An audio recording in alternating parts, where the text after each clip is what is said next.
work in my job, the things I don't like doing, is simple simulation of productivity, bureaucratic simulation, created by kind of managerialists whose job, the kind of parasites of institutions, the real parasites, not immigrants, not people claiming unemployment benefit, the real parasites of our society, the very high earners who propagate all this stuff to keep us in a state of panicked anxiety, and radical competitive individualism, such that we can't act together and gain a collective agency.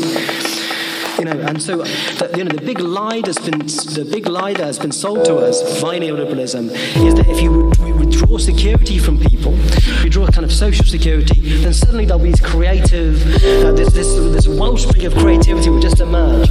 Okay, well, all that happens if you remove security from people is they get like I was when I was self-employed. All of that creative energy goes into how can I make money? That's the energy of this society. That's a stupid thing for people to have to think about a lot of the time. And look at all these great people we're supposed to admire now. Not that they've invented anything. Steve Jobs, he didn't invent anything. He's just a parasite.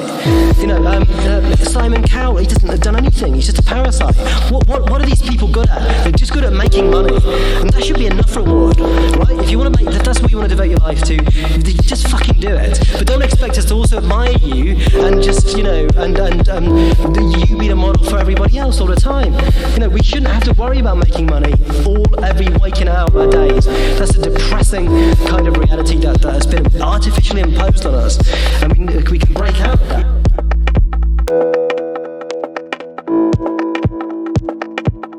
The fact that young people are depressed, who gives a shit? This is the idea. Young people are depressed, that's just part of life. It wasn't part of life. It was not part of life. The increase of the depression amongst young people is shocking. And, that ought to be the biggest possible indicator and condemnation of the world in which we're now living. It wasn't normal for young people to be depressed in the 70s, let's say. We've got to start off from that heroic conditions in which young people live. There's terrible conditions. Just really, really terrible conditions. I just can't impress this. You've been deprived of things. You've been deprived of things, and the things that you've been deprived of are being sold to you as benefits. It's a great new world. You've got all this stuff. You've got all this capacity to do things. It just isn't like that. And so, for variety arguments, why did 90s was a decade of the emergence of cyberspace and of Prozac? And for him, those two things are totally related together. How did people cope with these new level of demands that were placed upon them? They started to take antidepressants, which are now very common, particularly amongst young people. Antidepressants as a hazing thing, which you can hear this like this downer haze. That's why Drake is really interesting. The new Drake record, full of this kind of electro downer haze. Everyone's on downers now to cope with just cyber blitz, whether it's antidepressants or other forms of kind of self-medication, in order to cope with this. And the thing is that there's a breakdown at the end of the 90s, according to Berardi.